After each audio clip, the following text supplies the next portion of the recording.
What's going on, guys? Tyler here, back with another video, and today we're going to be going over my new to me C6 Corvette. The basic overview of this Corvette: it is a 2008 6-speed manual 3LT Z51 car.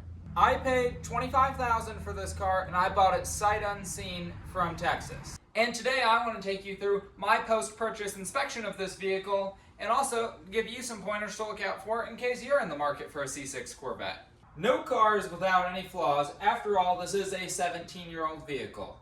When I bought it, it had 56,000 miles, and like I said, I bought it out of Texas. I live in northern Colorado, so with the drive back, I put about 1,000 miles on it, and I've had it for a few weeks now, so now it is up to 58,000 miles. But in this post-purchase inspection, we're going to start with the exterior. We'll do a little bit of the undercarriage, the engine bay, and end in the interior. Starting with the exterior, one of the first things we can take note of, these tires, although visually they do appear to have plenty of tread left, they are a 2018 date code. So they are good, technically, but not good for much longer. When looking at our wheels, these wheels were recently replaced by the previous owner, and so they are all free of curb rash, so that's a win for us. The dealership I bought it from also recently did brake pads on the car. These are the original rotors for the Z51 package, and we can see just a little ring here of surface rust. And it only appears here on these rear brake rotors and not on the fronts. As we look around the exterior of this vehicle, we can find a couple scratches, couple rock chips, as you'd expect on any other vehicle. The most noticeable of which include one right here on the front bumper, and then another one right here on the mirror. These vehicles do tend to spend a majority of their life stored inside. I do suspect that this vehicle was kept outside for a little bit, and I don't necessarily see that as an issue, as it does appear to be in overall shape, but what gives me that indication is that the headlight lenses have yellowed a little.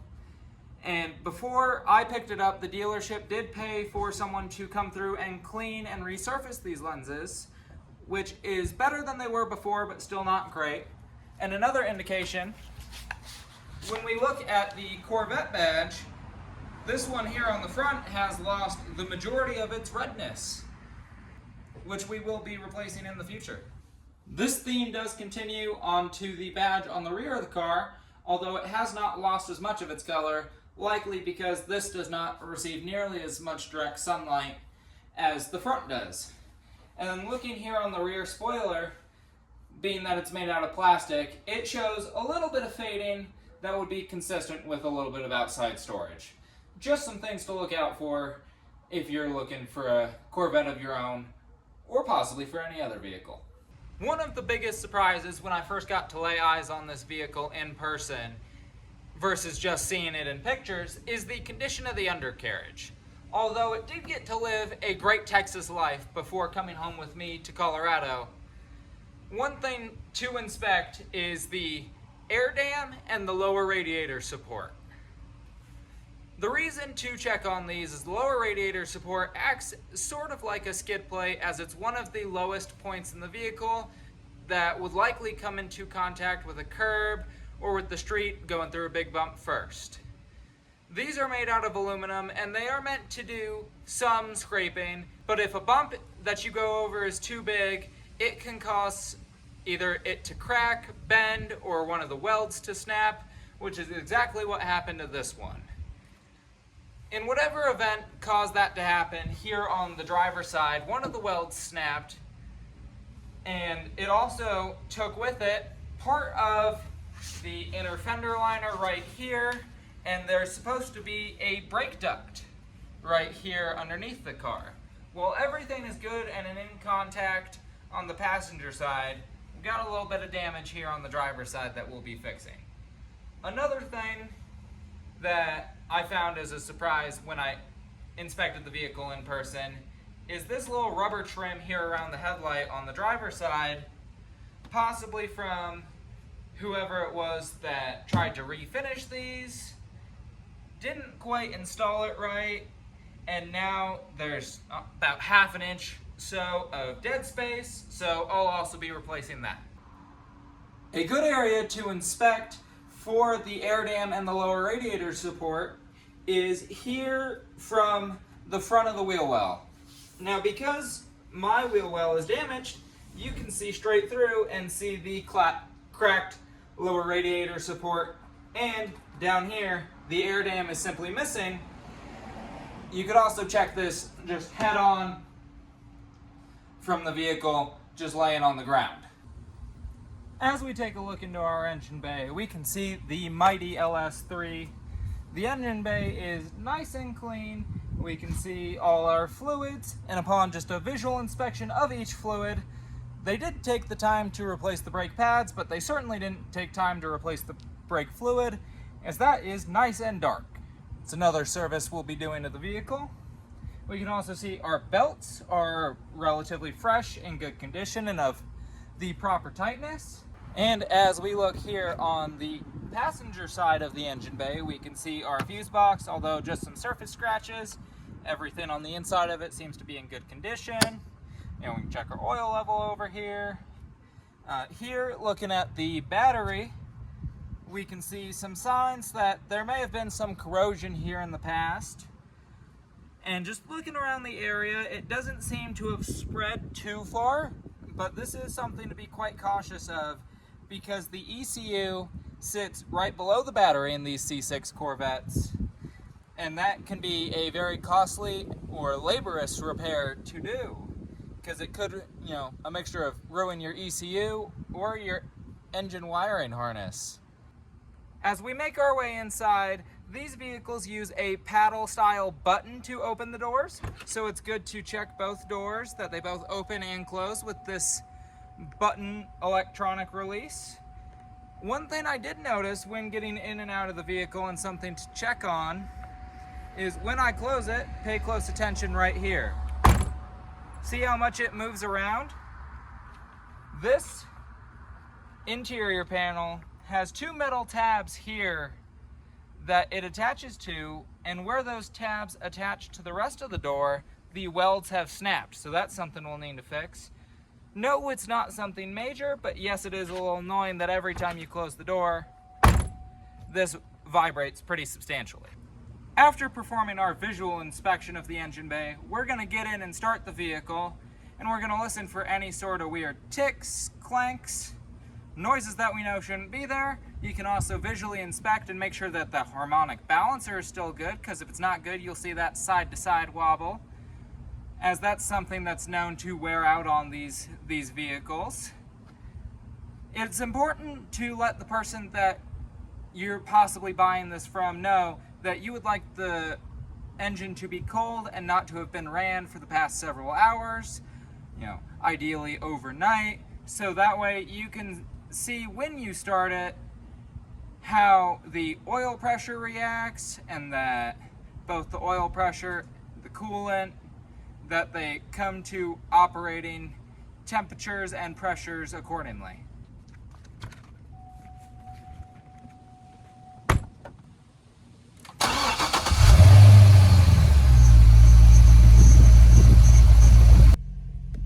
Here in the interior of the Corvette, we can see that our engine oil pressure is appropriate with a cold start, and that when it comes to operating temperature, it should be right around 26 psi, something just to check, especially after you get back from a test drive. Another good thing is also to press every button in this interior and make sure that they all work.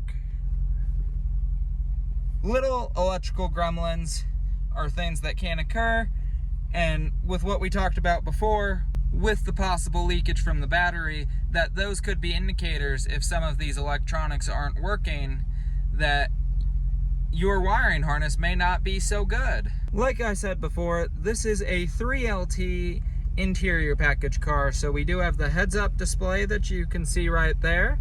I know it looks kind of small on your screen, but it is adequately sized in person. This vehicle also has the NPP dual valve exhaust. And then we'll turn the engine off real quick.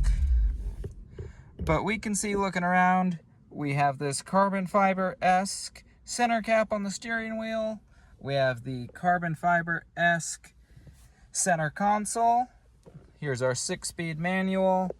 Checking all the buttons. Press that in. Check your electrical outlets, that those are doing well.